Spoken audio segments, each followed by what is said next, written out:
বারাআতুম মিনাল্লাহি ওয়া রাসূলিহি ইলাল্লাযীনা আহাদতুম মিনাল মুশরিকিন।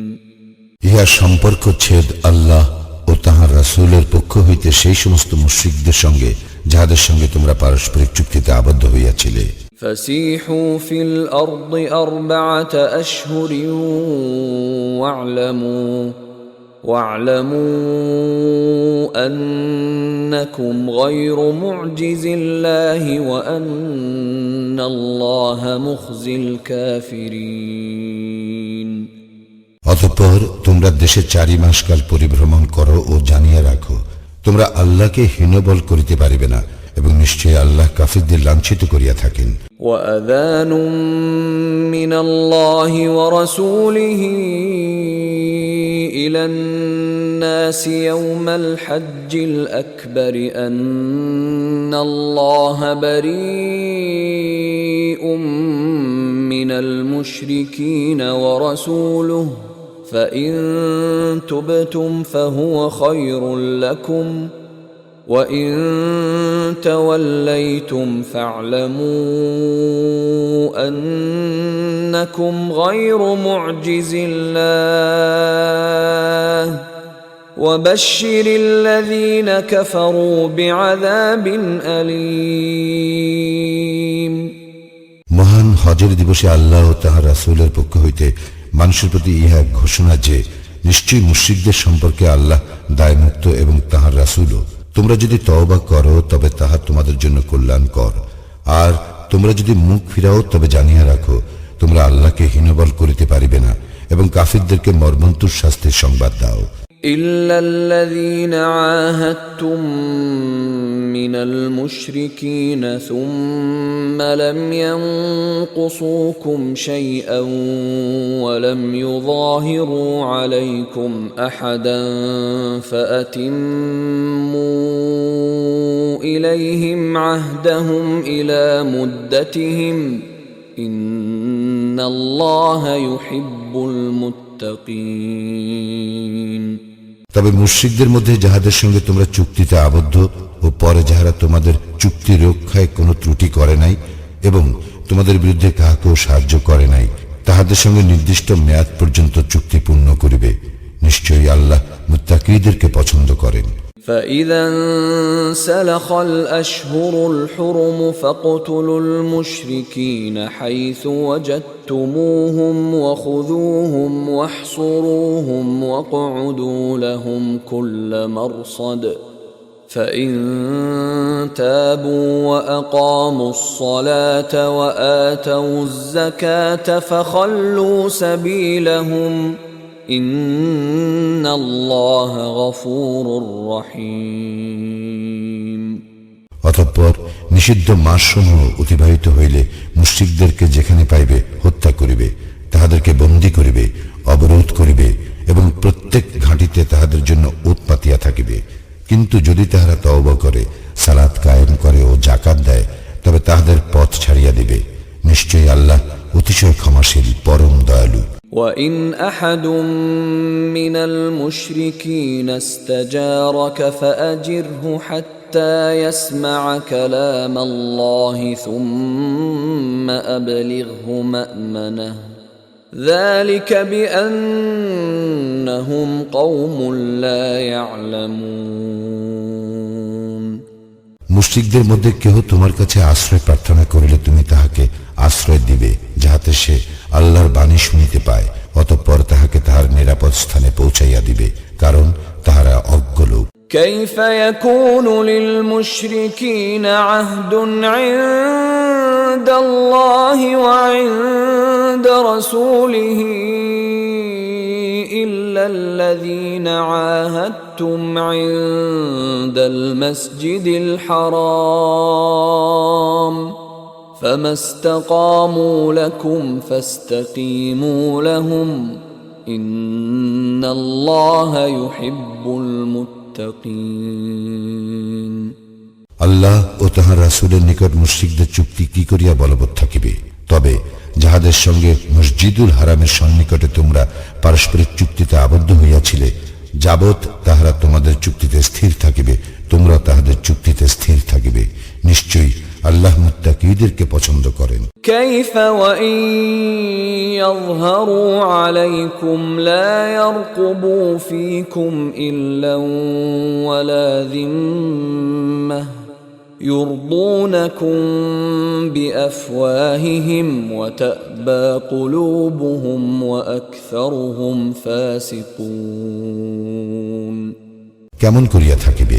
তাহারা যদি তোমাদের উপর জয়ী হয় তবে তাহারা তোমাদের আত্মীয়তার ও অঙ্গীকারের কোন মর্যাদা দিবে না। তাহারা মুখে তোমাদেরকে সন্তুষ্ট রাখে, কিন্তু তাহাদের হৃদয় উহা অস্বীকার করে। তাহাদের অধিকাংশ সত্য ত্যাগী। اشتروا بآيات الله ثمنا قليلا فصدوا عن سبيله إنهم ساء ما كانوا يعملون। তাহারা আল্লাহর আয়াতসমূহ তুচ্ছ মূল্যে বিক্রয় করে এবং তাহারা লোকদেরকে তাহার পথ হইতে নিবৃত্ত করে। নিশ্চয় তাহারা যাহা করিয়া থাকে তাহা অতি নিকৃষ্ট। لا يرقبون في مؤمن إلا ولا ذمة وأولئك هم المعتدون। তাহারা কোন মুমিনের সঙ্গে আত্মীয়তার ও অঙ্গীকারের মর্যাদা রক্ষা করে না, তাহারাই সীমা লঙ্ঘনকারী। فإن تابوا وأقاموا الصلاة وآتوا الزكاة فإخوانكم في الدين ونفصل الآيات لقوم يعلمون। অতঃপর তাহারা যদি তওবা করে, সালাত কায়েম করে ও যাকাত দেয়, তবে তাহারা তোমাদের দ্বীনী ভাই। জ্ঞানী সম্প্রদায়ের জন্য আমি নিদর্শন স্পষ্টরূপে বিবৃত করি। وَإِن نَكَثُوا أَيْمَانَهُم مِّن بَعْدِ عَهْدِهِمْ وَطَعَنُوا فِي دِينِكُمْ فقاتلوا أئمة الكفر إنهم لا أيمان لهم لعلهم ينتهون। তাহাদের চুক্তির পর তাহারা যদি তাহাদের প্রতিশ্রুতি ভঙ্গ করে এবং তোমাদের দ্বীন সম্বন্ধে বিদ্রূপ করে, তবে কাফিরদের প্রধানদের সঙ্গে যুদ্ধ করো। ইহারা এমন লোক যাহাদের কোনো প্রতিশ্রুতি রহিল না, যেন তাহারা নিবৃত্ত হয়। ألا تقاتلون قوما نكثوا أيمانهم وهموا بإخراج الرسول وهم بدؤوكم أول مرة أتخشونهم فالله أحق أن تخشوه إن كنتم مؤمنين। তোমরা কি সেই সম্প্রদায়ের সঙ্গে যুদ্ধ করিবে না যাহারা নিজেদের প্রতিশ্রুতি ভঙ্গ করিয়াছে ও রাসূলকে বহিষ্কারের জন্য সংকল্প করিয়াছে? উহারাই প্রথম তোমাদের বিরুদ্ধে আচরণ করিয়াছে। তোমরা কি তাহাদের ভয় করো? আল্লাহকে ভয় করাই তোমাদের পক্ষে অধিক সমীচীন, যদি তোমরা মুমিন হও। قاتلوهم يعذبهم الله بأيديكم ويخزهم وينصركم عليهم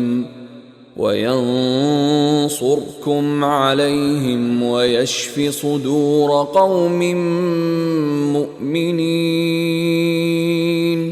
তোমরা তাহাদের সঙ্গে যুদ্ধ করিবে, তোমাদের হাতে আল্লাহ উহাদেরকে শাস্তি দিবেন, উহাদেরকে লাঞ্ছিত করিবেন, উহাদের উপর তোমাদেরকে বিজয়ী করিবেন ও মুমিনদের চিত্ত প্রশান্ত করিবেন। ويذهب غيظ قلوبهم ويتوب الله على من يشاء والله عليم حكيم। এবং তিনি উহাদের অন্তরে ক্ষোভ দূর করিবেন। আল্লাহ যাহাকে ইচ্ছা তাহার প্রতি ক্ষমা পরায়ণ হন। আল্লাহ সর্বজ্ঞ প্রজ্ঞাময়। أم حسبتم أن تتركوا ولما يعلم الله الذين جاهدوا منكم ولم يتخذوا من دون الله ولا رسوله ولا المؤمنين وليجة والله خبير بما تعملون তোমরা কি মনে করো যে তোমাদেরকে এমনি ছাড়িয়ে দেওয়া হইবে যখন পর্যন্ত আল্লাহ না প্রকাশ করেন তোমাদের মধ্যে কাহারা মুজাহিদ ও কাহারা আল্লাহ তাঁর রাসূল ও মুমিনগণ ব্যতীত অন্য কাহাকে অন্তরঙ্গ বন্ধুরূপে গ্রহণ করে নাই? তোমরা যাহা করো সে সম্বন্ধে আল্লাহ সবিশেষ অবহিত। ما كان للمشركين أن يعمروا مساجد الله شاهدين على أنفسهم بالكفر أولئك حبطت أعمالهم وفي النار هم خالدون মুশরিকরা যখন নিজেরাই নিজেদের কুফরি স্বীকার করে তখন তারা আল্লাহর মসজিদের রক্ষণাবেক্ষণ করিবে এমন হইতে পারে না। উহারা এমন যাদের সমস্ত কর্ম ব্যর্থ হইয়াছে এবং উহারা দুযুগেই স্থায়ীভাবে অবস্থান করিবে। إنما يعمر مساجد الله من آمن بالله واليوم الآخر وأقام الصلاة وآتى الزكاة ولم يخش إلا الله فعسى أولئك أن يكونوا من المهتدين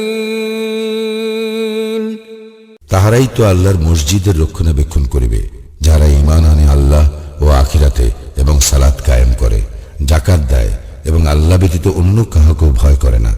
অতএব আশা করা যায় তাহারা হইবে সৎপথ প্রাপ্তদের অন্তর্ভুক্ত। أجعلتم سقاية الحاج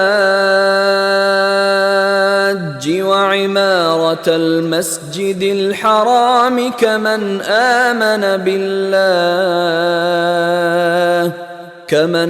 آمن بالله واليوم الآخر وجاهد في سبيل الله لا يستوون عند الله والله لا يهدي القوم الظالمين হাজীদের জন্য পানি সরবরাহ এবং মসজিদুল হারামের রক্ষণাবেক্ষণ করাকে তোমরা কি তাহাদের পুণ্যের সমজ্ঞান করো যারা আল্লাহ ও আখিরাতে ঈমান আনে এবং আল্লাহর পথে জিহাদ করে? আল্লাহর নিকট উহারা সমতুল্য নয়। আল্লাহ জালিম সম্প্রদায়কে সৎপথ প্রদর্শন করেন না। الذين آمنوا وهاجروا وجاهدوا في سبيل الله بأموالهم وأنفسهم أعظم درجة عند الله وأولئك هم الفائزون যাহারা ঈমান আনে, হিজরত করে এবং নিজেদের সম্পদ ও নিজেদের জীবন দ্বারা আল্লাহর পথে জিহাদ করে তাহারা আল্লাহর নিকট মর্যাদায় শ্রেষ্ঠ আর তাহারাই সফল কাম। يبشرهم ربهم برحمة منه ورضوان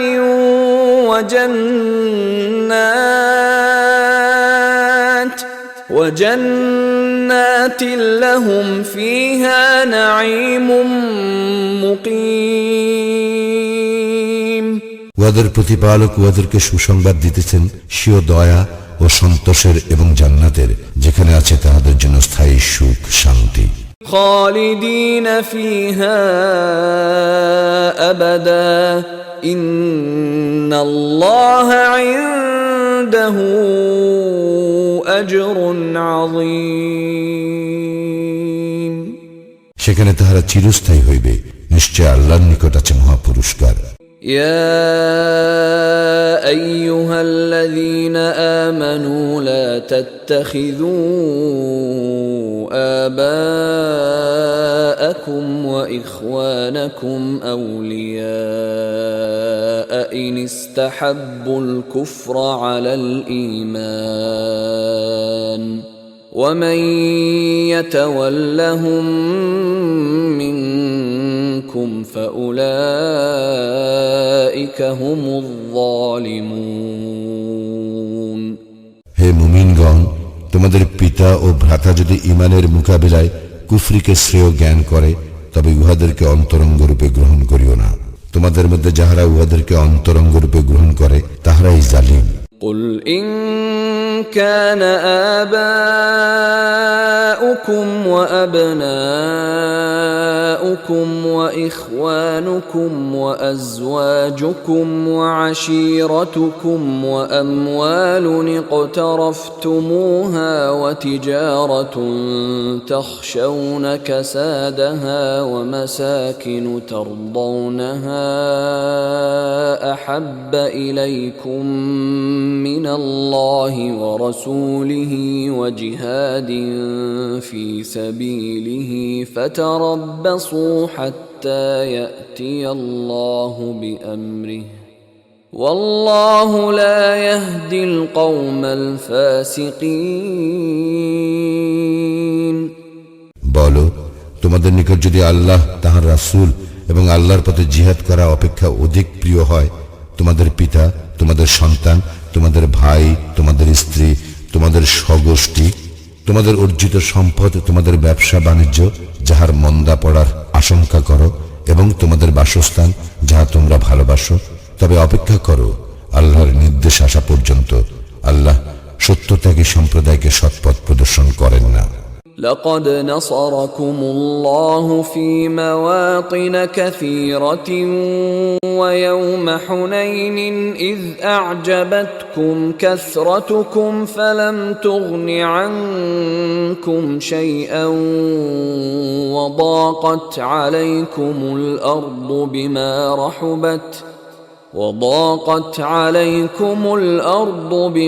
رحبت ثم وليتم مدبرين আল্লাহ তোমাদেরকে তো সাহায্য করিয়াছেন বহু ক্ষেত্রে, এবং হুনায়নের যুদ্ধের দিনে যখন তোমাদেরকে উৎফুল্ল করিয়াছিল তোমাদের সংখ্যাধিক্য, কিন্তু উহা তোমাদের কোনো কাজে আসে নাই, এবং বিস্তৃত হওয়া সত্ত্বেও পৃথিবী তোমাদের জন্য সংকুচিত হইয়াছিল।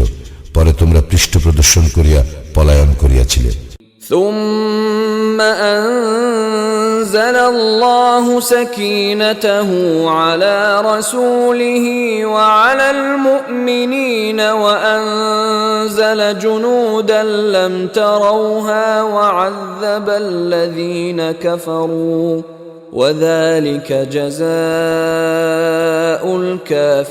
الكافرين অতঃপর আল্লাহ তাহার নিকট হইতে তাহার রাসূল ও মুমিনদের উপর প্রশান্তি বর্ষণ করেন, এবং এমন এক সৈন্যবাহিনী অবতীর্ণ করেন যাহা তোমরা দেখিতে পাও নাই, এবং তিনি কাফিরদেরকে শাস্তি প্রদান করেন। ইহাই কাফিরদের কর্মফল। ثم يتوب الله من بعد ذلك على من يشاء والله غفور رحيم ইহার পরও যাহার প্রতি ইচ্ছা আল্লাহ ক্ষমাপরায়ণ হইবেন। আল্লাহ অতি ক্ষমাশীল, পরম দয়ালু। يا أيها الذين آمنوا إنما المشركون نجس فلا يقربوا المسجد الحرام بعد عامهم هذا وإن خفتم عيلة فسوف يغنيكم الله من فضله إن شاء إن الله عليم حكيم হে মুমিনগণ, মুশরিকরা তো অপবিত্র, সুতরাং এই বৎসরের পর তাহারা যেন মসজিদুল হারামের নিকট না আসে। যদি তোমরা দারিদ্র্যের আশঙ্কা করো, তবে আল্লাহ ইচ্ছা করিলে তাহার নিজ করুণায় তোমাদেরকে অভাব মুক্ত করিবেন। নিশ্চয় আল্লাহ সর্বজ্ঞ, প্রজ্ঞাময়। قاتلوا الذين لا يؤمنون بالله ولا باليوم الآخر ولا يحرمون ما حرم الله ورسوله ولا يدينون دين الحق ولا يدينون دين الحق من الذين أوتوا الكتاب حتى يعطوا الجزية عن يد وهم صاغرون যাহাদের প্রতি কিতাব অবতীর্ণ হইয়াছে তাহাদের মধ্যে যাহারা আল্লাহর প্রতি ঈমান আনে না, শেষ দিনও নয়, এবং আল্লাহ ও তাহার রাসূল যাহা হারাম করিয়াছেন তাহা হারাম গণ্য করে না, এবং সত্য দিন অনুসরণ করে না, তাহাদের সঙ্গে যুদ্ধ করিবে যে পর্যন্ত না তাহারা নত হইয়া স্বহস্তে জিজিয়া দেয়। وقالت اليهود عزير ابن الله وقالت النصارى المسيح ابن الله ذلك قولهم بأفواههم يضاهئون قول الذين كفروا من قبل قاتلهم الله أنى يؤفكون ইয়াহুদীরা বলে উজাইর আল্লাহর পুত্র এবং খ্রিস্টানরা বলে মসিহ আল্লাহর পুত্র। উহা তাহাদের মুখের কথা, পূর্বে যাহারা কুফরি করিয়াছিল উহারা তাহাদের মতো কথা বলে। আল্লাহ উহাদেরকে ধ্বংস করুন। আর কোন দিকে উহাদেরকে ফিরাইয়া দেওয়া হইয়াছে? اتخذوا أحبارهم ورهبانهم أربابا من دون الله والمسيح ابن مريم وما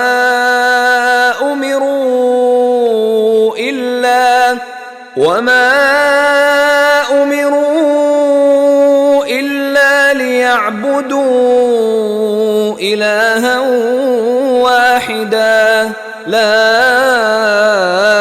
إله إلا هو سبحانه عما يشركون তাহারা আল্লাহ ব্যতীত তাহাদের পণ্ডিতগণকে ও সংসার বিরাগীগণকে তাহাদের প্রভুরূপে গ্রহণ করিয়াছে এবং মারিয়াম তনয় মসিকেও, কিন্তু উহারা এক ইলাহের ইবাদত করিবার জন্যই আদিষ্ট হইয়াছিল।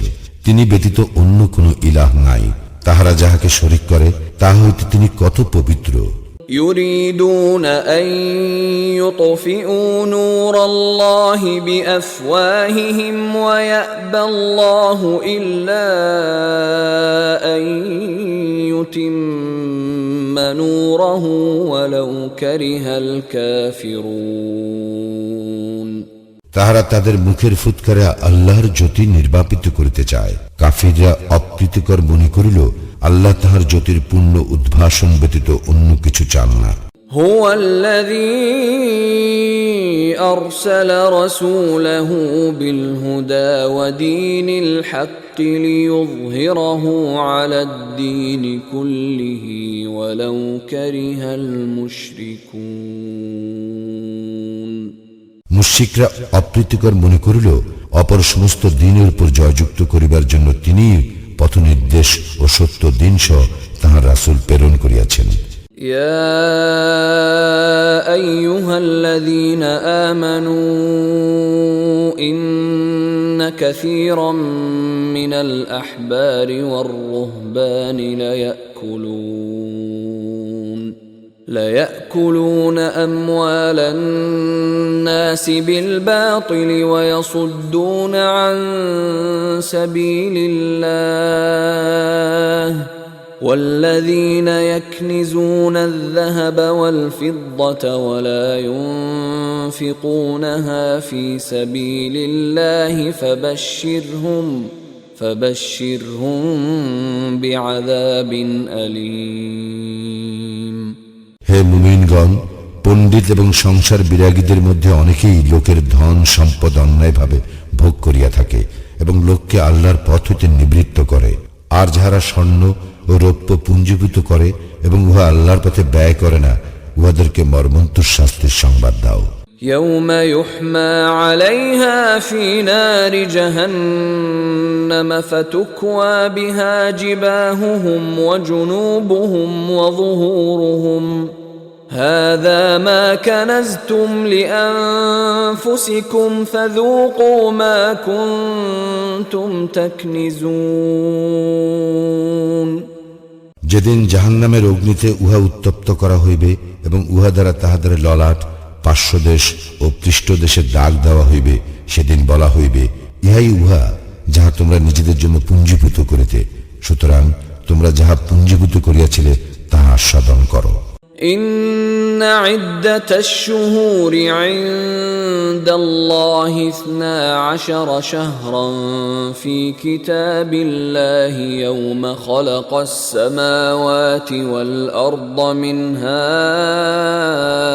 4 حرم ذلك الدين القيم فلا تظلموا فيهن أنفسكم وقاتلوا المشركين كافة كما يقاتلونكم كافة واعلموا أن الله مع المتقين নিশ্চয়ই আকাশ মণ্ডলীয় পৃথিবীর সৃষ্টির দিন হইতে আল্লাহর বিধানে আল্লাহর নিকট মাস গণনায় মাস 12টি, তর মধ্যে 4টি নিষিদ্ধ মাস। ইহাই সুপ্রতিষ্ঠিত বিধান। সুতরাং ইহার মধ্যে তোমরা নিজেদের প্রতি জুলুম করিও না এবং তোমরা মুশরিকদের সঙ্গে সর্বাত্মকভাবে যুদ্ধ করিবে, যেমন তারা তোমাদের বিরুদ্ধে সর্বাত্মকভাবে যুদ্ধ করিয়া থাকে। এবং জানিয়া রাখো, আল্লাহ তো মুত্তাকীদের সঙ্গে আছেন।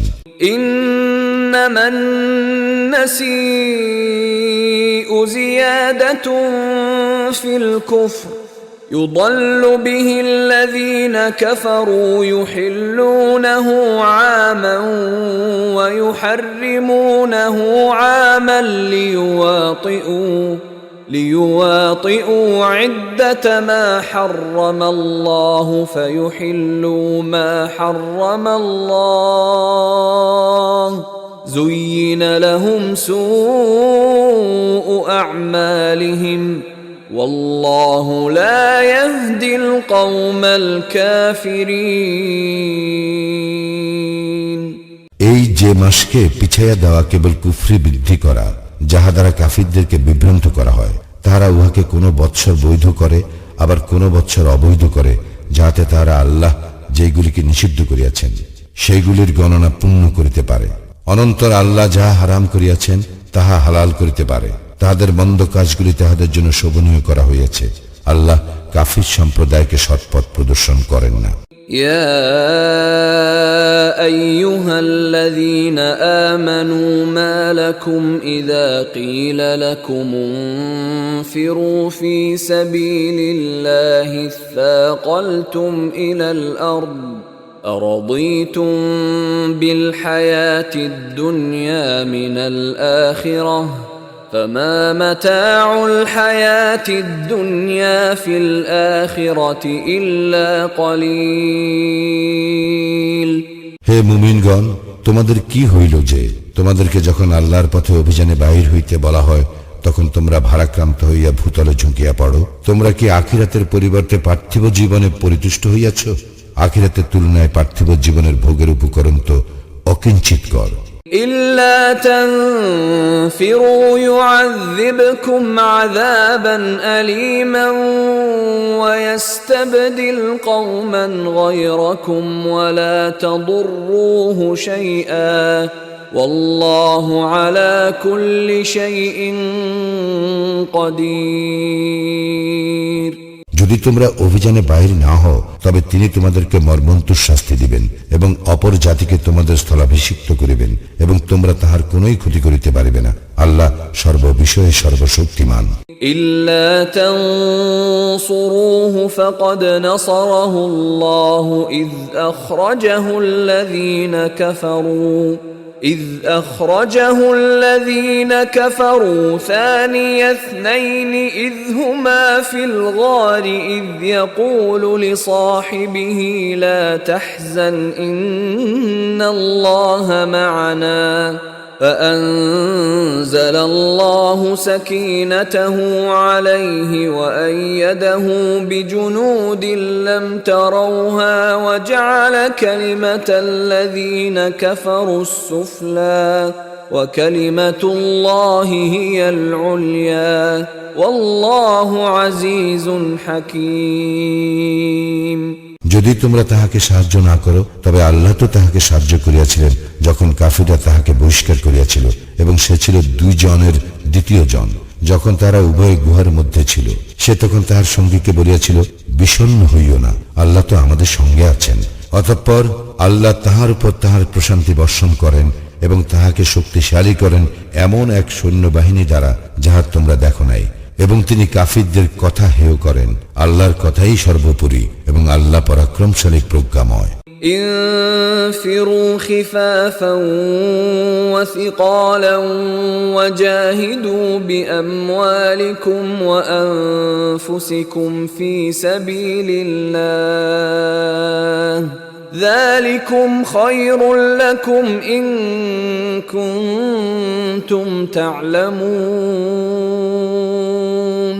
অভিযানে বাহির হইয়া পড়ো, হালকা অবস্থায় হোক অথবা ভারী অবস্থায়, এবং সংগ্রাম করো আল্লাহর পথে তোমাদের সম্পদ ও জীবন দ্বারা, উহাই তোমাদের জন্য শ্রেয় যদি তোমরা জানিতে। لو كان عرضا قريبا وسفرا قاصدا لاتبعوك ولكن بعدت عليهم الشقة وسيحلفون بالله لو استطعنا لخرجنا معكم يهلكون أنفسهم والله يعلم إنهم لكاذبون আশু সম্পদ লাভের সম্ভাবনা থাকিলে ও সফর সহজ হইলে উহারা নিশ্চয়ই তোমার অনুসরণ করিত, কিন্তু উহাদের নিকট যাত্রাপথ সুদীর্ঘ মনে হইল। উহারা অচিরেই আল্লাহর নামে শপথ করিয়া বলিবে, পারিলে আমরা নিশ্চয়ই তোমাদের সঙ্গে বাইর হইতাম। উহারা নিজেদেরকে ধ্বংস করে, আল্লাহ জানেন উহারা অবশ্যই মিথ্যাচারী। عفى الله عنك لما أذنت لهم حتى يتبين لك الذين صدقوا وتعلم الكاذبين আল্লাহ তোমাকে ক্ষমা করিয়াছেন, কাহারা সত্যবাদী তাহা তোমার নিকটে স্পষ্ট না হওয়া পর্যন্ত এবং কাহারা মিথ্যাবাদী তাহা না জানা পর্যন্ত তুমি কেন উহাদেরকে অব্যাহতি দিলে? لا يستأذنك الذين يؤمنون بالله واليوم الآخر أن يجاهدوا بأموالهم وأنفسهم والله عليم بالمتقين যারা আল্লাহে ও শেষ দিবসে ঈমান আনে তারা নিজ সম্পদ ও জীবন দ্বারা জিহাদে অব্যাহতি পাইবার প্রার্থনা তোমার নিকট করে না। আল্লাহ মুত্তাকীদের সম্বন্ধে সবিশেষ অবহিত। إنما يستأذنك الذين لا يؤمنون بالله واليوم الآخر وارتابت قلوبهم فهم في ريبهم يترددون তোমার নিকট অব্যাহতি প্রার্থনা করে কেবল উহারাই যাহারা আল্লাহ ও শেষ দিবসে ঈমান আনে না এবং যাহাদের চিত্ত সংশয়যুক্ত, উহারা তো আপন সংশয়ে দ্বিধাগ্রস্ত। ولو أرادوا الخروج لأعدوا له عدة ولكن كره الله بعاثهم فثبطهم وقيل اقعدوا مع القاعدين উহারা বাহির হইতে চাহিলে উহারা নিশ্চয়ই ইহার জন্য প্রস্তুতির ব্যবস্থা করিত, কিন্তু উহাদের অভিযাত্রা আল্লাহর মনোপুত ছিল না, সুতরাং তিনি উহাদেরকে বিরত রাখেন এবং উহাদেরকে বলা হয়, যাহারা বসিয়া আছে তাহাদের সঙ্গে বসিয়া থাকো। لو خرجوا فيكم ما زادوكم إلا خبالا ولأوضعوا خلالكم يبغونكم الفتنة وفيكم سماعون لهم والله عليم بالظالمين উহারা তোমাদের সঙ্গে বাহির হইলে তোমাদের বিভ্রান্তি বৃদ্ধি করিত এবং তোমাদের মধ্যে ফিতনা সৃষ্টির উদ্দেশ্যে তোমাদের মধ্যে ছুটাছুটি করিত। তোমাদের মধ্যে উহাদের জন্য কথা শুনিবার লোক আছে। আল্লাহ জালিমদের সম্বন্ধে সবিশেষ অবহিত। لقد ابتغوا الفتنة من قبل وقلبوا لك الأمور حتى جاء الحق وظهر أمر الله حتى جاء الحق وظهر أمر الله وهم كارهون পূর্বে উহারা ফিতনা সৃষ্টি করিতে চাহিয়াছিল এবং উহারা তোমার বহু কর্মে ওলট পালট করিয়াছিল যতক্ষণ না উহাদের ইচ্ছার বিরুদ্ধে সত্য আসিল এবং আল্লাহর আদেশ বিজয়ী হইল। ومنهم من يقول ائذن لي ولا تفتني ألا في الفتنة سقطوا وإن جهنم لمحيطة بالكافرين এবং উহাদের মধ্যে এমন লোক আছে যে বলে, আমাকে অব্যাহতি দাও এবং আমাকে ফিতনায় ফেলিও না। সাবধান, উহারা এই ফিতনাতে পড়িয়াছে, জাহান্নাম তো কাফিরদেরকে বেষ্টন করিয়াই আছে। إن تصبك حسنة تسؤهم وإن تصبك مصيبة يقولوا قد أخذنا أمرنا من قبل ويتولوا وهم فرحون তোমার মঙ্গল হইলে তাহা উহাদেরকে পীড়া দেয় এবং তোমার বিপদ ঘটিলে উহারা বলে, আমরা তো পূর্বান্নেই আমাদের ব্যাপারে সতর্কতা অবলম্বন করিয়াছিলাম, এবং উহারা উৎফুল্ল চিত্তে সরিয়া পড়ে। قل لن يصيبنا إلا ما كتب الله لنا هو مولانا وعلى الله فليتوكل المؤمنون বলো, আমাদের জন্য আল্লাহ যাহা নির্দিষ্ট করিয়াছেন তাহা ব্যতীত আমাদের অন্য কিছু হইবে না। তিনি আমাদের কর্ম বিধায়ক এবং আল্লাহর উপরেই মুমিনদের নির্ভর করা উচিত। قل هل تربصون بنا إلا إحدى الحسنيين ونحن نتربص بكم أن يصيبكم الله بعذاب من عنده أو بأيدينا فتربصوا إنا معكم متربصون বলো, তোমরা আমাদের দুইটি মঙ্গলের একটির প্রতীক্ষা করিতেছ এবং আমরা প্রতীক্ষা করিতেছি আল্লাহ তোমাদেরকে শাস্তি দিবেন সরাসরি নিজ পক্ষ হইতে অথবা আমাদের হস্ত দ্বারা। অতএব তোমরা প্রতীক্ষা করো, আমরাও তোমাদের সঙ্গে প্রতীক্ষা করিতেছি। قل أنفقوا طوعا أو كرها لن يتقبل منكم إنكم كنتم قوما فاسقين বলো, তোমরা স্বেচ্ছায় ব্যয় করো অথবা অনিচ্ছায়, তোমাদের নিকট হইতে তাহা কিছুতেই গৃহীত হইবে না। তোমরা তো সত্যত্যাগী সম্প্রদায়। وما منعهم أن تقبل منهم نفقاتهم إلا أنهم كفروا بالله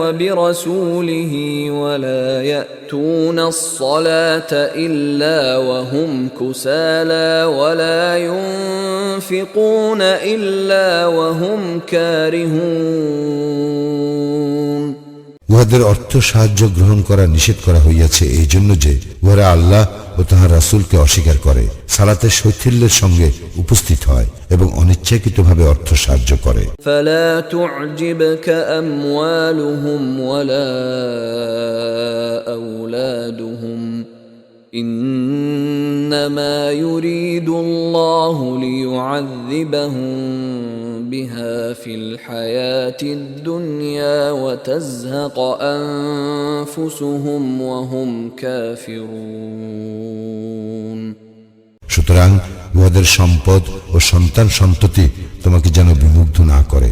আল্লাহ তো উহার দ্বারাই উহাদেরকে পার্থিব জীবনে শাস্তি দিতে চান। উহারা কাফির থাকা অবস্থায় উহাদের আত্মা দেহ ত্যাগ করিবে। ويحلفون بالله إنهم لمنكم وما هم منكم ولكنهم قوم يفرقون উহারা আল্লাহর নামে শপথ করে যে উহারা তোমাদেরই অন্তর্ভুক্ত, কিন্তু উহারা তোমাদের অন্তর্ভুক্ত নয়। বস্তুত উহারা এমন এক সম্প্রদায় যারা ভয় করিয়া থাকে। لو يجدون ملجأ أو مغارات أو مدخلا لولوا إليه وهم يجمحون। উহারা কোনো আশ্রয়স্থল, কোনো গিরি গুহা অথবা কোনো প্রবেশস্থল পাইলে উহার দিকে পলায়ন করিবে ক্ষিপ্র গতিতে। ومنهم من يلمزك في الصدقات فإن أعطوا منها رضوا وإن لم يعطوا منها إذا هم يسخطون। উহাদের মধ্যে এমন লোক আছে যে সাদাকা বন্টন সম্পর্কে তোমাকে দোষারোপ করে, অতঃপর ইহার কিছু উহাদেরকে দেওয়া হইলে উহারা পরিতুষ্ট হয়, আর ইহার কিছু উহাদেরকে না দেওয়া হইলে তৎক্ষণাৎ উহারা বিক্ষুব্ধ হয়। ولو أنهم رضوا ما آتاهم الله ورسوله وقالوا حسبنا الله سيؤتينا الله من فضله ورسوله إنا إلى الله راغبون। ভালো হইত যদি উহারা আল্লাহ ও তাহার রাসূল উহাদেরকে যাহা দিয়াছেন তাহাতে পরিতুষ্ট হইত এবং বলিত, আল্লাহই আমাদের জন্য যথেষ্ট। অচিরেই আল্লাহ আমাদেরকে দিবেন নিজ করুণায় এবং তাহার রাসূলও, আমরা আল্লাহরই প্রতি অনুরক্ত।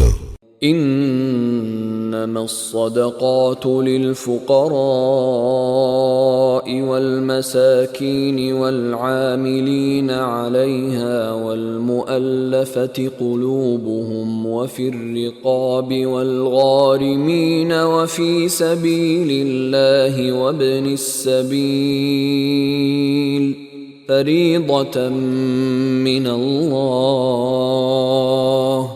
والله عليم حكيم। সাদাকা তো কেবল নিঃস্ব, অভাবগ্রস্ত ও তৎসংশ্লিষ্ট কর্মচারীদের জন্য, যাহাদের চিত্ত আকর্ষণ করা হয় তাহাদের জন্য, দাসমুক্তির জন্য, ঋণ ভারাক্রান্তদের, আল্লাহর পথে ও মুসাফিরদের জন্য। ইহা আল্লাহর বিধান, আল্লাহ সর্বজ্ঞ প্রজ্ঞাময়। ومنهم الذين يؤذون النبي ويقولون هو أذن قل أذن خير لكم يؤمن بالله ويؤمن للمؤمنين ورحمة للذين آمنوا منكم والذين يؤذون رسول الله لهم عذاب أليم। এবং উহাদের মধ্যে এমনও লোক আছে যারা নবীকে ক্লেশ দেয় এবং বলে, সে তো কর্ণপাতকারী। বলো, তাহার কান তোমাদের জন্য যাহা মঙ্গল তাহাই শুনে। সে আল্লাহে ঈমান আনে এবং মুমিনদেরকে বিশ্বাস করে। তোমাদের মধ্যে যাহারা মুমিন, সে তাহাদের জন্য রহমত, এবং যাহারা আল্লাহর রাসূলকে ক্লেশ দেয় তাহাদের জন্য আছে মর্মন্তুদ শাস্তি। يحلفون بالله لكم ليرضوكم والله ورسوله أحق أن يرضوه إن كانوا مؤمنين। ওরা তোমাদেরকে সন্তুষ্ট করিবার জন্য তোমাদের নিকট আল্লাহর শপথ করে। আল্লাহ ও তাহার রাসূল ইহারই অধিক হকদার যে উহারা তাহাদেরকেই সন্তুষ্ট করে, যদি উহারা মুমিন হয়।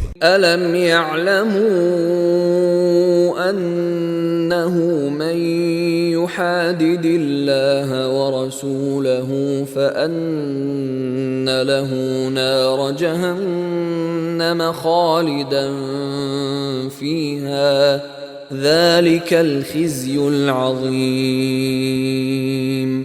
উহারা কি জানে না যে ব্যক্তি আল্লাহ ও তাহার রাসূলের বিরোধিতা করে তাহার জন্য তো আছে জাহান্নামের অগ্নি, যেখানে সে স্থায়ী হইবে। উহাই চরম লাঞ্ছনা।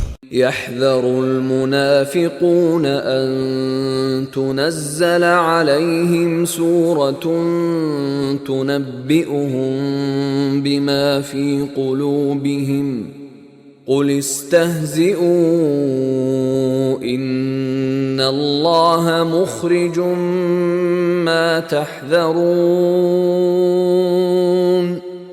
মুনাফিকরা ভয় করে তাহাদের সম্পর্কে এমন এক সূরা না অবতীর্ণ হয় যাহা উহাদের অন্তরের কথা ব্যক্ত করিয়া দিবে। বলো, বিদ্রুপ করিতে থাকো, তোমরা যাহা ভয় করো আল্লাহ তাহা প্রকাশ করিয়া দিবেন।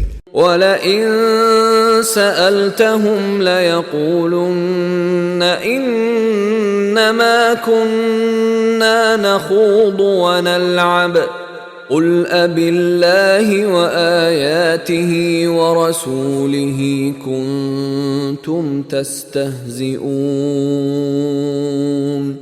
এবং তুমি উহাদেরকে প্রশ্ন করিলে উহারা নিশ্চয়ই বলিবে, আমরা তো আলাপ আলোচনা ও ক্রিয়া কৌতুক করিতেছিলাম। বলো, তোমরা কি আল্লাহ, তাহার নিদর্শন ও তাহার রাসূলকে বিদ্রূপ করিতেছিলে? لا تعتذروا قد كفرتم بعد إيمانكم إن نعف عن طائفة منكم نعذب طائفة بأنهم كانوا مجرمين তোমরা দোষ স্খলনের চেষ্টা করিও না, তোমরা তো ঈমান আনার পর কুফরি করিয়াছ। তোমাদের মধ্যে কোন দলকে ক্ষমা করিল অন্য দলকে শাস্তি দিব, কারণ তাহারা অপরাধী। المنافقون والمنافقات بعضهم من بعض يأمرون بالمنكر وينهون عن المعروف ويقبضون أيديهم نسوا الله فنسيهم إن المنافقين هم الفاسقون মুনাফিক নর ও মুনাফিক নারী একে অপরের অনুরূপ। উহারা অসৎ কর্মের নির্দেশ দেয় এবং সৎকর্ম নিষেধ করে। উহারা হাত বদ্ধ করিয়া রাখে। উহারা আল্লাহকে বিস্মৃত হইয়াছে, ফলে তিনিও উহাদেরকে বিস্মৃত হইয়াছেন। মুনাফিকেরা তো পাপাচারী। وعد الله المنافقين والمنافقات والكفار نار جهنم خالدين فيها هي حسبهم ولعنهم الله ولهم عذاب مقيم মুনাফিক নর, মুনাফিক নারী ও কাফিরদেরকে আল্লাহ প্রতিশ্রুতি দিয়েছেন জাহান্নামের অগ্নির, যেখানে উহারা স্থায়ী হইবে। ইহাই উহাদের জন্য যথেষ্ট, এবং আল্লাহ উহাদেরকে লানত করিয়াছেন এবং উহাদের জন্য রয়েছে স্থায়ী শাস্তি। كالذين من قبلكم كانوا أشد منكم قوة وأكثر أموالا وأولادا فاستمتعوا بخلاقهم فاستمتعتم بخلاقكم كما استمتع الذين من قبلكم بخلاقهم وخضتم كالذي خاضوا أولئك حبطت أعمالهم في الدنيا والآخرة وأولئك هم الخاسرون তোমরাও তোমাদের পূর্ববর্তীদের মতো যাহারা শক্তিতে তোমাদের অপেক্ষা প্রবল ছিল এবং যাহাদের ধন সম্পদ ও সন্তান সন্ততি ছিল তোমাদের অপেক্ষা অধিক, এবং উহারা উহাদের ভাগ্যে যাহা ছিল তাহা ভোগ করিয়াছে। তোমাদের ভাগ্যে যাহা ছিল তোমরাও তাহা ভোগ করিলে, যেমন তোমাদের পূর্ববর্তীরা উহাদের ভাগ্যে যাহা ছিল তাহা ভোগ করিয়াছে। উহারা যেরূপ অনর্থক আলাপ আলোচনায় লিপ্ত ছিল, তোমরাও সেইরূপ আলাপ আলোচনায় লিপ্ত রহিয়াছ। উহারাই তাহারা যাদের কর্ম দুনিয়া ও আখিরাতে ব্যর্থ, এবং উহারাই ক্ষতিগ্রস্ত। ألم يأتهم نبأ الذين من قبلهم قوم نوح وعاد وثمود وقوم إبراهيم وأصحاب مدين والمؤتفكات أتتهم رسلهم بالبينات فما كان الله ليظلمهم ولكن كانوا أنفسهم يظلمون উহাদের পূর্ববর্তী নূহ, আদ ও সামুদের সম্প্রদায়, ইব্রাহিমের সম্প্রদায় এবং মাদিয়ান ও বিধ্বস্ত নগরের অধিবাসীদের সংবাদ কি উহাদের নিকট আসে নাই? উহাদের নিকটে স্পষ্ট নিদর্শন সহ উহাদের রাসূলগণ আসিয়াছিল। আল্লাহ এমন নন যে তাহাদের উপর জুলুম করেন, কিন্তু উহারা নিজেরাই নিজেদের প্রতি জুলুম করে। والمؤمنون والمؤمنات بعضهم أولياء بعض يأمرون بالمعروف وينهون عن المنكر ويقيمون الصلاة ويؤتون الزكاة ويطيعون الله ورسوله أولئك سيرحمهم الله إن الله عزيز حكيم মুমিন নর ও মুমিন নারী একে অপরের বন্ধু। ইহারা সৎ কাজের নির্দেশ দেয় এবং অসৎ কাজের নিষেধ করে, সালাত কায়েম করে, যাকাত দেয় এবং আল্লাহ ও তাহার রাসূলের আনুগত্য করে। ইহাদেরকে আল্লাহ কৃপা করিবেন, নিশ্চয় আল্লাহ পরাক্রমশালী, প্রজ্ঞাময়। وعد الله المؤمنين والمؤمنات جنات تجري من تحتها الأنهار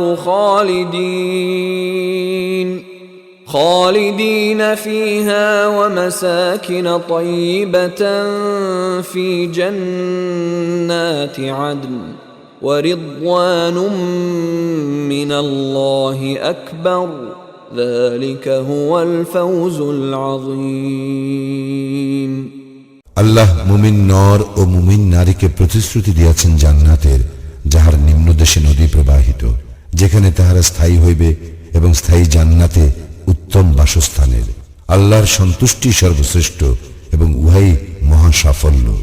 يا أيها النبي جاهد الكفار والمنافقين واغلظ عليهم ومأواهم جهنم وبئس المصير হে নবী, কাফির ও মুনাফিকদের বিরুদ্ধে জিহাদ করো ও উহাদের প্রতি কঠোর হও। উহাদের আবাসস্থল জাহান্নাম, উহা কত নিকৃষ্ট প্রত্যাবর্তন স্থল। يحلفون بالله ما قالوا ولقد قالوا كلمة الكفر وكفروا بعد إسلامهم وهموا بما لم ينالوا وما نقموا إلا أن أغناهم الله ورسوله من فضله فإن يتوبوا يك خيرا لهم وإن يتولوا يعذبهم الله عذابا أليما في الدنيا والآخرة وما لهم في الأرض من ولي ولا نصير উহারা আল্লাহর শপথ করে যে উহারা কিছু বলে নাই, কিন্তু উহারা তো কুফরির কথা বলিয়াছে এবং ইসলাম গ্রহণের পর উহারা কাফির হইয়াছে। উহারা যাহা সংকল্প করিয়াছিল তাহা পায় নাই। আল্লাহ ও তাহার রাসূল নিজ কৃপায় উহাদেরকে অভাবমুক্ত করিয়াছিলেন বলিয়াই উহারা বিরোধিতা করিয়াছিল। উহারা তওবা করিলে উহাদের জন্য ভালো হইবে, কিন্তু উহারা মুখ ফিরাইয়া লইলে আল্লাহ দুনিয়ায় ও আখিরাতে উহাদেরকে মর্মন্তুর শাস্তি দিবেন। পৃথিবীতে উহাদের কোনো অভিভাবক নাই এবং কোনো সাহায্যকারীও নাই। ومنهم من عاهد الله لئن آتانا من فضله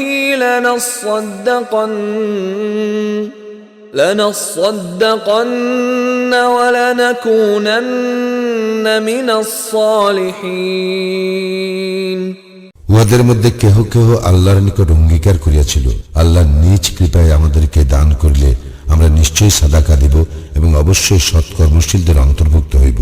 فلما آتاهم من فضله بخلوا به وتولوا وهم معرضون অতঃপর যখন তিনি নিজ কৃপায় উহাদেরকে দান করিলেন, তখন উহারা এই বিষয়ে কার্পণ্য করিল এবং বিরুদ্ধ ভাবাপন্ন হইয়া মুখ ফিরাইল। فأعقبهم نفاقا في قلوبهم إلى يوم يلقونه بما أخلفوا الله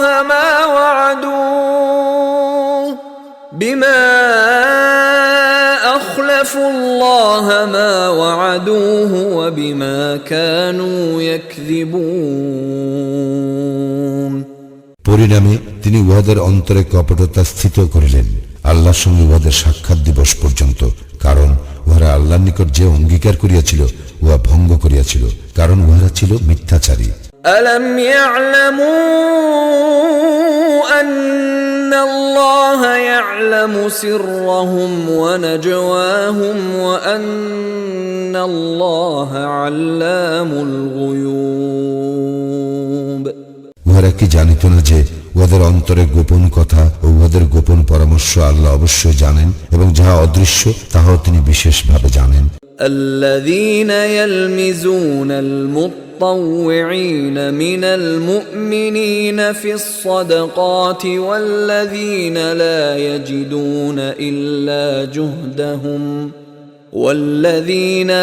يجدون إلا جهدهم فيسخرون منهم سخر الله منهم ولهم عذاب أليم।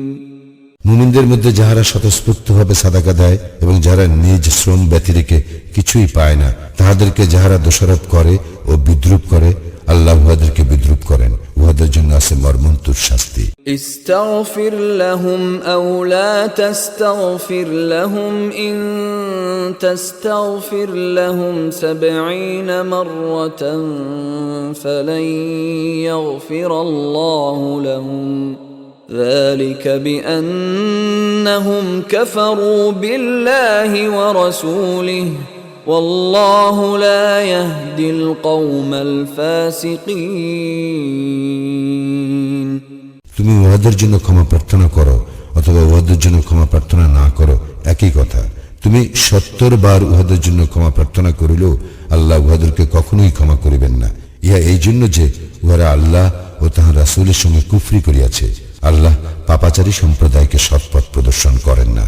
فرح المخلفون بمقعدهم خلاف رسول الله وكرهوا أن يجاهدوا بأموالهم وأنفسهم في سبيل الله وقالوا لا تنفروا في الحر قل نار جهنم أشد حرا لو كانوا يفقهون।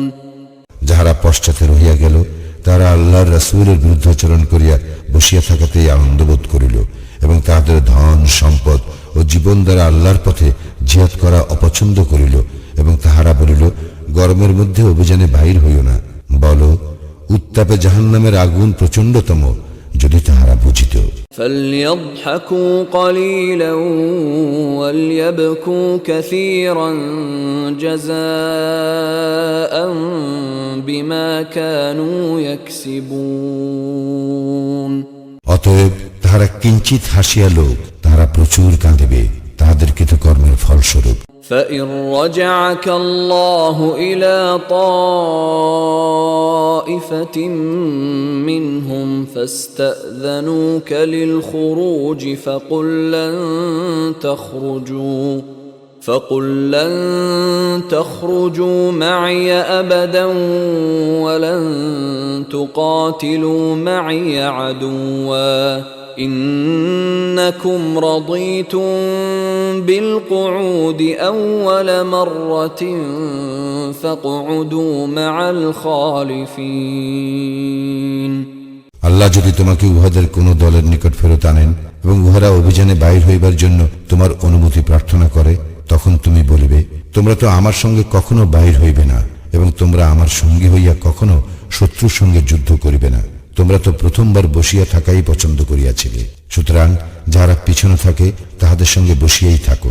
ولا تصل على أحد منهم مات أبدا ولا تقم على قبره إنهم كفروا بالله ورسوله وماتوا وهم فاسقون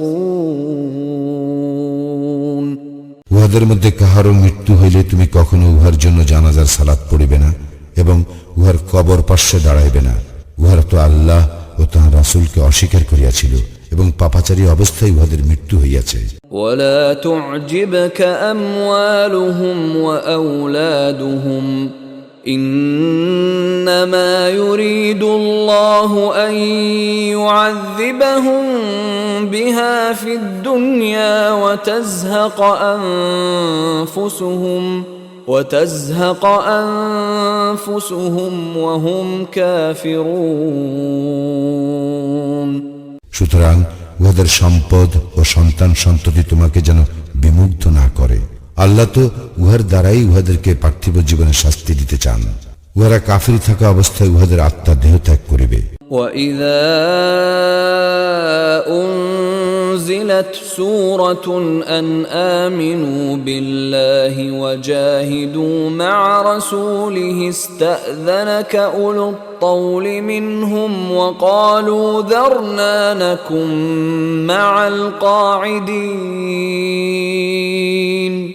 আল্লাহর উপর ঈমান আনো এবং রাসূলের সঙ্গী হইয়া জিহাদ করো, এই মর্মে যখন কোন সূরা অবতীর্ণ হয় তখন উহাদের মধ্যে যাহাদের শক্তি সামর্থ্য আছে তাহারা তোমার নিকট অব্যাহতি চায় এবং বলে, আমাদেরকে রেহাই দাও। যাহারা বসিয়া থাকে আমরা তাহাদের সঙ্গেই থাকিব।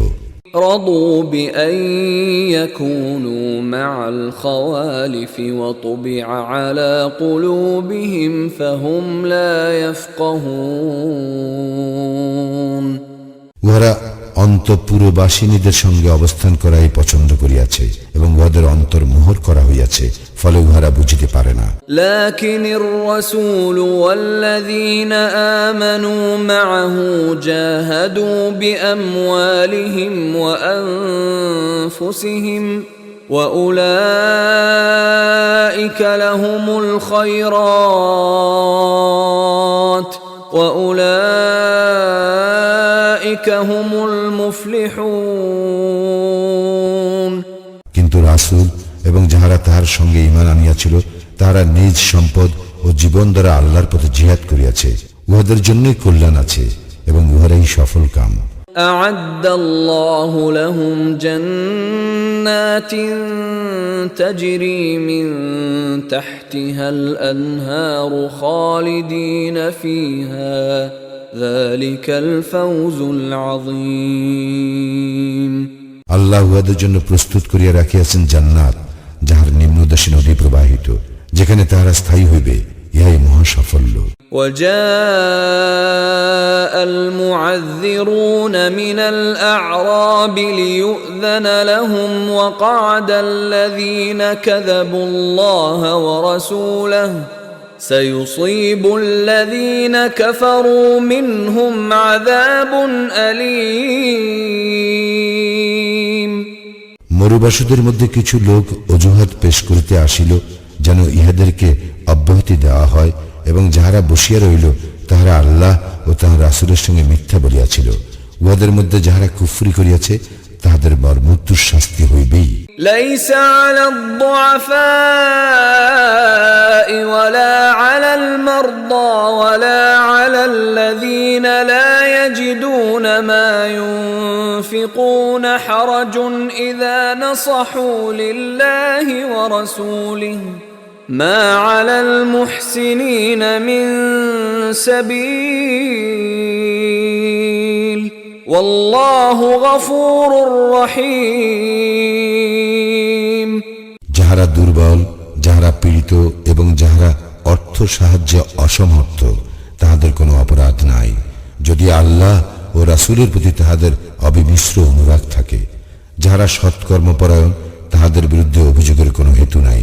আল্লাহ ক্ষমাশীল, পরম দয়ালু। ولا على الذين إذا ما آتوك لتحملهم قلت لا أجد ما أحملكم عليه تولوا وأعينهم تفيض من الدمع حزنا ألا يجدوا ما ينفقون উহাদেরও কোনো অপরাধ নাই, যাহারা তোমার নিকট বাহনের জন্য আসিলে তুমি বলিয়াছিলে, তোমাদের জন্য কোনো বাহন আমি পাইতেছি না। উহারা অর্থ ব্যয়ে অসামর্থ্যজনিত দুঃখে অশ্রু বিগলিত নেত্রে ফিরিয়া গেল। إنما السبيل على الذين يستأذنونك وهم أغنياء رضوا بأن يكونوا مع الخوالف وطبع الله على قلوبهم فهم لا يعلمون যাহারা অভাবমুক্ত হইয়াও অব্যাহতি প্রার্থনা করিয়াছে, অবশ্যই উহাদের বিরুদ্ধে অভিযোগের হেতু আছে। উহারা অন্তপুরবাসিনীদের সঙ্গে থাকাই পছন্দ করিয়াছিল। আল্লাহ উহাদের অন্তর মোহর করিয়া দিয়াছেন, ফলে উহারা বুঝিতে পারে না। يعتذرون إليكم إذا رجعتم إليهم قل لا تعتذروا لن نؤمن لكم قد نبأنا الله من أخباركم وسيرى الله عملكم ورسوله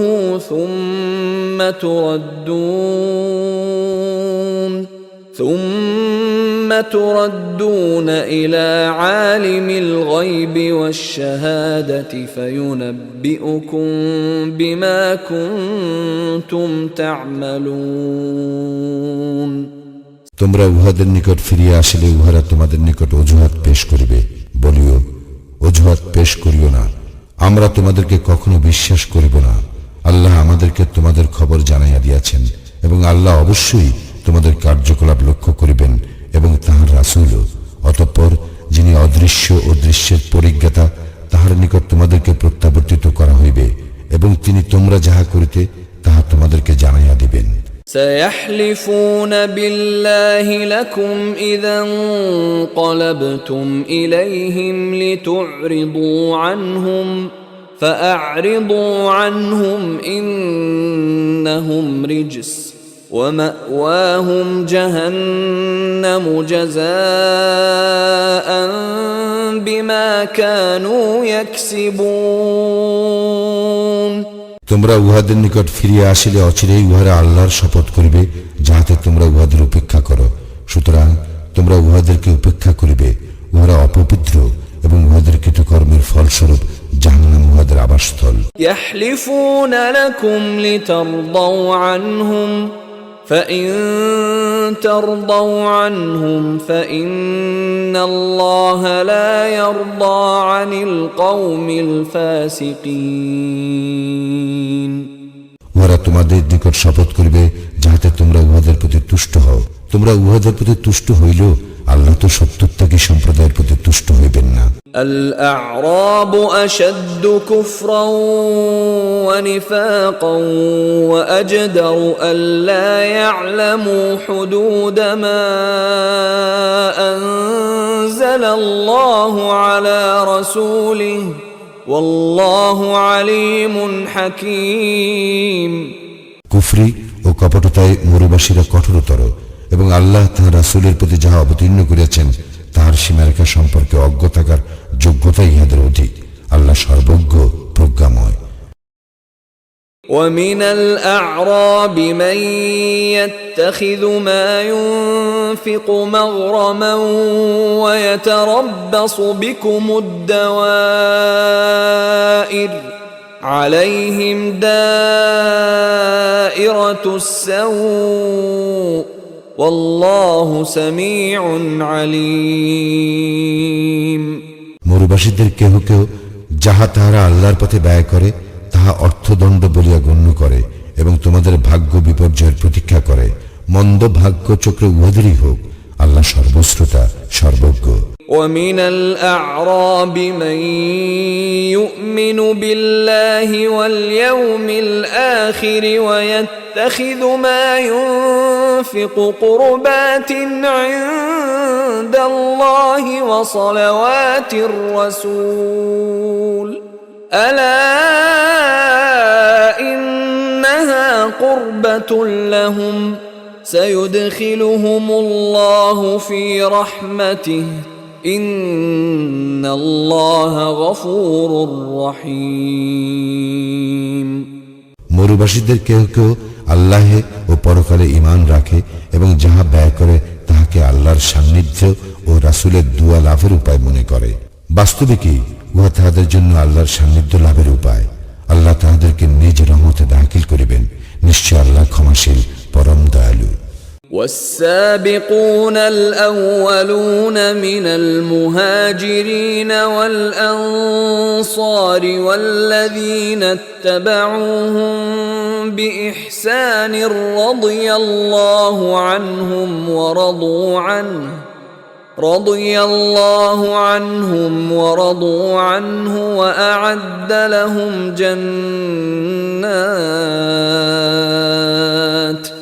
وأعد لهم جنات تجري تحتها الأنهار خالدين فيها أبدا ذلك الفوز العظيم মুহাজির ও আনসারদের মধ্যে যাহারা প্রথম অগ্রগামী এবং যাহারা নিষ্ঠার সঙ্গে তাহাদের অনুসরণ করে, আল্লাহ তাহাদের প্রতি প্রসন্ন এবং তাহারাও তাহাতে সন্তুষ্ট এবং তিনি তাহাদের জন্য প্রস্তুত করিয়াছেন জান্নাত যাহার নিম্নদেশে নদী প্রবাহিত, যেখানে তাহারা চিরস্থায়ী হইবে।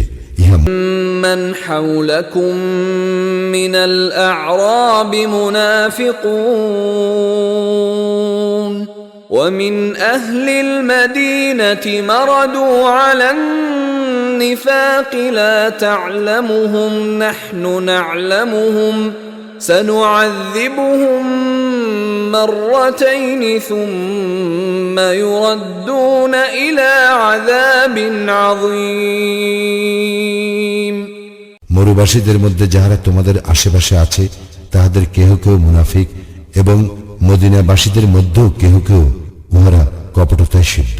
তুমি উহাদেরকে জানো না, আমি উহাদেরকে জানি।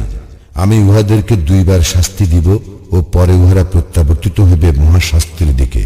وآخرون اعترفوا بذنوبهم خلطوا عملا صالحا وآخر سيئا عسى الله أن يتوب عليهم إن الله غفور رحيم এবং অপর কতক লোকে নিজেদের অপরাধ স্বীকার করিয়াছে, উহারা এক সৎকর্মের সঙ্গে অপর অসৎকর্ম মিশ্রিত করিয়াছে। আল্লাহ তো উহাদেরকে ক্ষমা করিবেন। নিশ্চয় আল্লাহ ক্ষমাশীল পরম দয়ালু। خذ من أموالهم صدقة تطهرهم وتزكيهم بها وصل عليهم إن صلاتك سكن لهم والله سميع عليم উহাদের সম্পদ হইতে সাদাকা গ্রহণ করিবে, ইহার দ্বারা তুমি উহাদেরকে পবিত্র করিবে এবং পরিশোধিত করিবে। তুমি উহাদেরকে দোয়া করিবে, তোমার দোয়া তো উহাদের জন্য চিত্ত স্বস্তিকর। আল্লাহ সর্বশ্রোতা সর্বজ্ঞ। ألم يعلموا أن الله هو يقبل التوبة عن عباده ويأخذ الصدقات وأن الله هو التواب الرحيم উহারা কি জানে না যে আল্লাহ তো তাহার বান্দাদের তওবা কবুল করেন এবং সাদাকা গ্রহণ করেন। নিশ্চয়ই আল্লাহ ক্ষমাশীল পরম দয়ালু। وقل اعملوا فسيرى الله عملكم ورسوله والمؤمنون وستردون إلى عالم الغيب والشهادة فينبئكم بما كنتم تعملون এবং বলো, তোমরা কর্ম করিতে থাকো, আল্লাহ তো তোমাদের কার্যকলাপ লক্ষ্য করিবেন এবং তাহার রাসূল ও মুমিনগণ করিবে এবং অচিরেই তোমরা প্রত্যাবর্তিত হইবে অদৃশ্য ও দৃশ্যের পরিজ্ঞাতার নিকট। অতঃপর তিনি তোমরা যাহা করিতে وآخرون مرجون لأمر الله إما يعذبهم وإما يتوب عليهم والله عليم حكيم।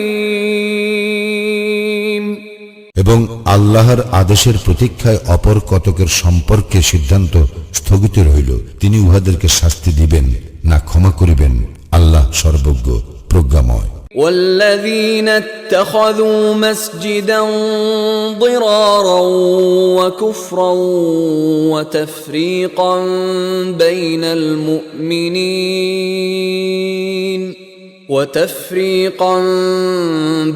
المؤمنين وإرصادا لمن حارب الله ورسوله من قبل وليحلفن إن أردنا إلا الحسنى والله يشهد إنهم لكاذبون।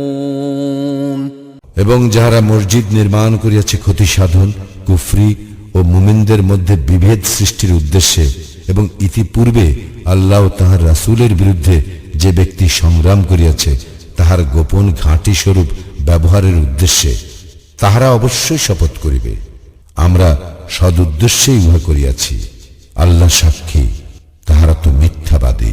لا تقم فيه أبدا لمسجد أسس على التقوى من أول يوم أحق أن تقوم فيه رجال يحبون أن يتطهروا والله يحب المطهرين। তুমি ইহাতে কখনো দাঁড়াইও না, যে মসজিদের ভিত্তি প্রথম দিন হইতে স্থাপিত হইয়াছে তাকওয়ার উপর, উহাই তোমার সালাতের জন্য অধিক যোগ্য। সেখানে এমন লোক আছে যাহারা পবিত্রতা অর্জন ভালোবাসে এবং পবিত্রতা অর্জনকারীদেরকে আল্লাহ পছন্দ করেন।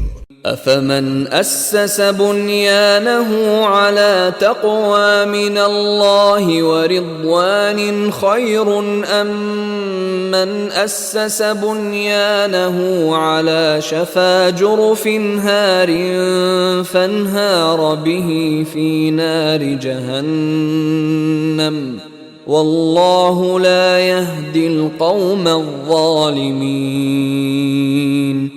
যে ব্যক্তি তাহার গৃহের ভিত্তি আল্লাহ ভীতি ও আল্লাহর সন্তুষ্টির উপর স্থাপন করে সে উত্তম, না ওই ব্যক্তি উত্তম যে তাহার গৃহের ভিত্তি স্থাপন করে এক খাদের ধর্ষণমুখ কিনারায়, ফলে যাহা উহাকে সহ জাহান্নামের অগ্নিতে পতিত হয়। আল্লাহ জালিম সম্প্রদায়কে পথ প্রদর্শন করেন না। لا يزال بنيانهم الذي بنوا ريبة في قلوبهم إلا أن تقطع قلوبهم والله عليم حكيم। উহাদের গৃহ যাহা উহারা নির্মাণ করিয়াছে তাহা উহাদের অন্তরে সন্দেহের কারণ হইয়া থাকিবে, যে পর্যন্ত না উহাদের অন্তর ছিন্ন বিচ্ছিন্ন হইয়া যায়। আল্লাহ সর্বজ্ঞ প্রজ্ঞাময়। ইন্নাল্লাহা আশতারা মিনাল মুমিনিনা আনফুসাহুম ওয়া আমওয়ালাহুম বিআন্না লাহুমুল জান্নাহ يقاتلون في سبيل الله فيقتلون ويقتلون وعدا عليه حقا في التوراة والإنجيل والقرآن ومن أوفى بعهده من الله فاستبشروا ببيعكم الذي بايعتم به وذلك هو الفوز العظيم। নিশ্চয়ই আল্লাহ মুমিনদের নিকট হইতে তাহাদের জীবন ও সম্পদ ক্রয় করিয়া লইয়াছেন, তাহাদের জন্য জান্নাত আছে ইহার বিনিময়। তাহারা আল্লাহর পথে যুদ্ধ করে, নিধন করে ও নিহত হয়। তাওরাত, ইনজিল ও কুরআনে এই সম্পর্কে তাহাদের দৃঢ় প্রতিশ্রুতি রইয়াছে। নিজ প্রতিজ্ঞা পালনে আল্লাহ অপেক্ষা শ্রেষ্ঠতর কে আছে? তোমরা যে সওদা করিয়াছ সেই সওদার জন্য আনন্দিত হও এবং উহাই তো মহা সাফল্য। التائبون العابدون الحامدون السائحون الراكعون الساجدون الآمرون بالمعروف والناهون عن المنكر والحافظون لحدود الله وبشر المؤمنين উহারা তওবাকারী, ইবাদতকারী, আল্লাহর প্রশংসাকারী, সিয়াম পালনকারী, রুকুকারী, সিজদাকারী, সৎ কাজের নির্দেশদাতা, অসৎ কাজের নিষেধকারী এবং আল্লাহর নির্ধারিত সীমারেখা সংরক্ষণকারী এই মুমিনদেরকে তুমি শুভ সংবাদ দাও। ما كان للنبي والذين آمنوا أن يستغفروا للمشركين ولو كانوا أولي قربى من بعد ما تبين لهم أنهم أصحاب الجحيم আত্মীয় স্বজন হইল মুশরিকদের জন্য ক্ষমা প্রার্থনা করা নবী এবং মুমিনদের জন্য সঙ্গত নয়, যখন ইহা সুস্পষ্ট হইয়া গিয়াছে যে নিশ্চিত উহারা জাহান্নামী।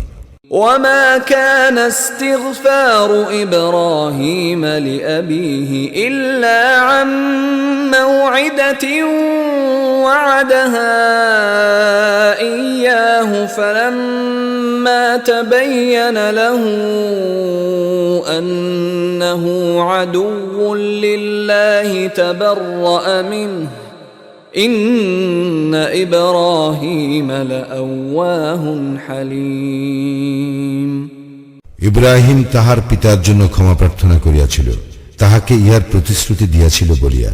অতঃপর যখন ইহা তাহার নিকট সুস্পষ্ট হইল যে সে আল্লাহর শত্রু, তখন ইব্রাহিম উহার সম্পর্ক ছিন্ন করিল। ইব্রাহিম তো কোমল হৃদয় ও সহনশীল। وما كان الله ليضل قوما بعد إذ هداهم حتى يبين لهم ما يتقون إن الله بكل شيء عليم আল্লাহ এমন নন যে তিনি কোন সম্প্রদায়কে পথ প্রদর্শন করিবার পর উহাদেরকে বিভ্রান্ত করিবেন। উহাদেরকে কি বিষয় তাকওয়া অবলম্বন করিতে হইবে ইহা সুস্পষ্ট রূপে ব্যক্ত না করা পর্যন্ত নিশ্চয়ই আল্লাহ সর্ববিষয়ে সবিশেষ অবহিত। ইন্নাল্লাহা লাহু মুলকুস সামাওয়াতি ওয়াল আরদ ইউহয়ী ওয়া ইউমীত ওয়া মা লাকুম মিন দুনিল্লাহি মিন ওয়ালিয়্যিন ওয়ালা নাসীর। আকাশ মণ্ডলীয় পৃথিবীর সার্বভৌম ক্ষমতা আল্লাহরই, তিনি জীবন দান করেন এবং তিনি মৃত্যু ঘটান। আল্লাহ ব্যতীত তোমাদের কোনো অভিভাবক নাই, সাহায্যকারীও নাই। لقد تاب الله على النبي والمهاجرين والأنصار الذين اتبعوه في ساعة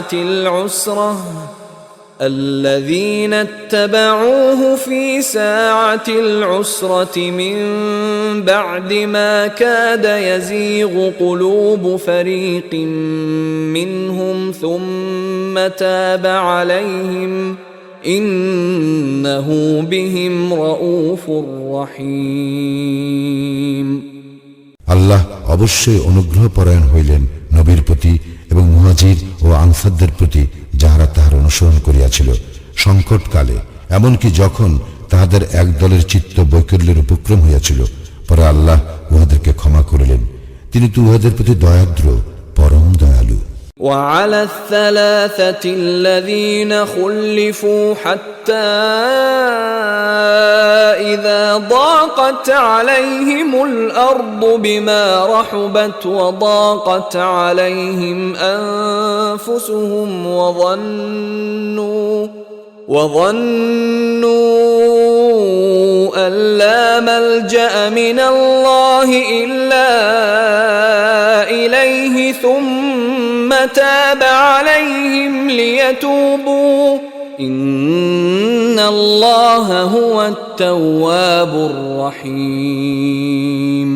এবং তিনি ক্ষমা করিলেন অপর তিনজনকেও, যাহাদের সম্পর্কে সিদ্ধান্ত স্থগিত রাখা হইয়াছিল, যে পর্যন্ত না পৃথিবী বিস্তৃত হওয়া সত্ত্বেও তাহাদের জন্য উহা সংকুচিত হইয়াছিল এবং তাহাদের জীবন তাহাদের জন্য দুর্বিষহ হইয়াছিল, এবং তাহারা উপলব্ধি করিয়াছিল যে আল্লাহ ব্যতীত কোনো আশ্রয়স্থল নাই তাহার দিকে প্রত্যাবর্তন ব্যতীত।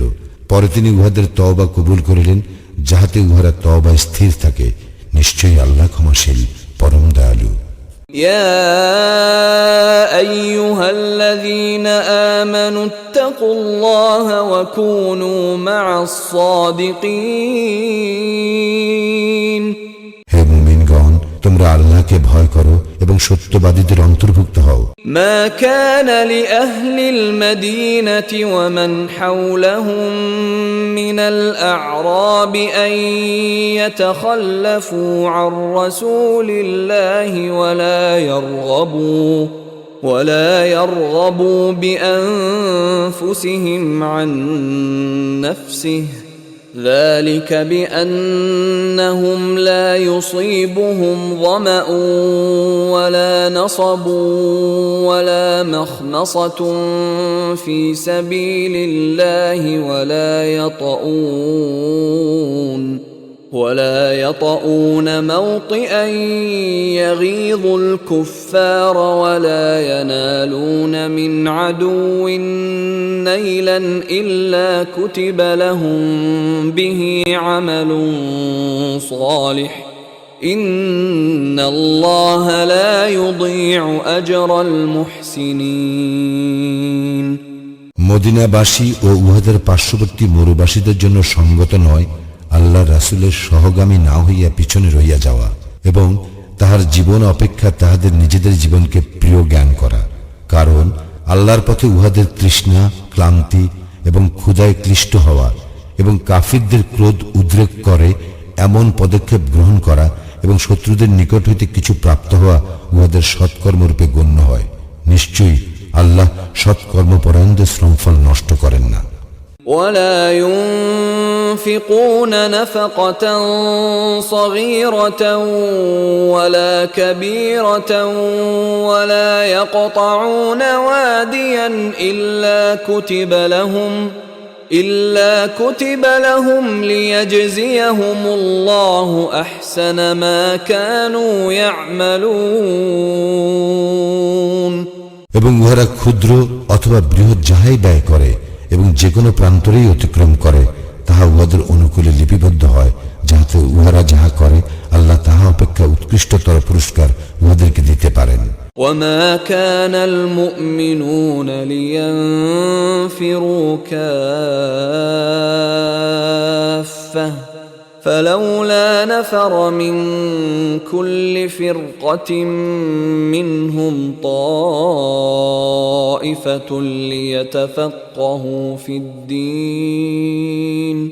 ليتفقهوا في الدين ولينذروا قومهم إذا رجعوا إليهم لعلهم يحذرون।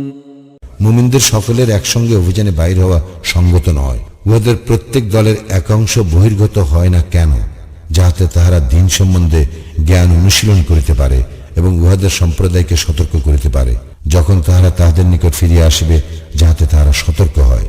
يا أيها الذين آمنوا قاتلوا الذين يلونكم من الكفار وليجدوا فيكم غلظة واعلموا أن الله مع المتقين।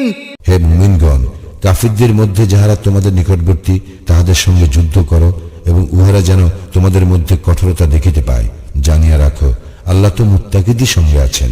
وَإِذَا مَا أُنزِلَتْ سُورَةٌ فَمِنْهُمْ مَنْ يَقُولُ أَيُّكُمْ زَادَتْهُ هَذِهِ إِيمَانًا فأما الذين آمنوا فزادتهم إيمانا وهم يستبشرون যখনই কোন সূরা অবতীর্ণ হয় তখন উহাদের কেহ কেহ বলে, ইহা তোমাদের মধ্যে কাহার ঈমান বৃদ্ধি করিল? যাহারা মুমিন, ইহা তাহাদেরই ঈমান বৃদ্ধি করে এবং তাহারাই আনন্দিত হয়। وأما الذين في قلوبهم مرض فزادتهم رجسا إلى رجسهم وماتوا وهم كافرون এবং যাহাদের অন্তরে ব্যাধি আছে, ইহা তাহাদের কলুষের সঙ্গে আরো কলুষ যুক্ত করে এবং উহাদের মৃত্যু ঘটে কাফির অবস্থায়। أولا يرون أنهم يفتنون في كل عام مرة أو مرتين ثم